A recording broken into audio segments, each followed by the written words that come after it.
খেলা অবশেষে শুরু হয়েই গেছে। যতটুকু মাঠ ফাঁকা ছিল সব দর্শকরা এসে ভরাট করেই দিয়েছে মাঠটাকে। কোনো সিট বলতে গেলে এখন ফাঁকাই নেই। যারা যারা আগের ভিডিওগুলো দেখেননি তারা অবশ্যই ভিডিওটা দেখবেন। আগের ভিডিওগুলো অনেকে অনেক ভালোবাসা দিয়েছেন, কিন্তু আপনারা সাবস্ক্রাইব করছেন না। অতি অবশ্যই সাবস্ক্রাইব করবেন, লাইক করবেন, জানাবেন যে আপনাদের ভিডিওটা কেমন লাগছে। প্রথম যারা ব্যাটিং করছিল তাদের ব্যাটিং প্রায় শেষ হয়েই গেছে, এই জন্য সবাই এখন বিরতির টাইমে সবাই সবার খাবারগুলো আনতে গেছে। এটা হচ্ছে স্টেডিয়ামের নিচে, যেখান থেকে সবাই সবার খাবারগুলো নিচ্ছে।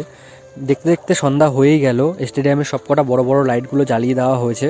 অনেক দর্শকরা দেখুন উঠে দাঁড়িয়ে সবাই সবার মোবাইল নিয়ে হাতে দাঁড়িয়েছে, সবাই ফোন হাতে তুলে নিয়ে দাঁড়িয়েছে। এই কারণে নিজেদের টিমটাকে সাপোর্ট করছিল, নিজেদের টিমটাকে সাপোর্ট করে জানাচ্ছিল।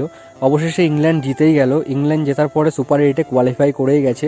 তো ইডেনে যখন কোনো টিম যখন বড় বড় খেলার শেষে কোয়ালিফাই করে তখন আতশবাজি দিয়ে ইডেনে সেলিব্রেট করা হয় যে টিমটা জিতে গেছে।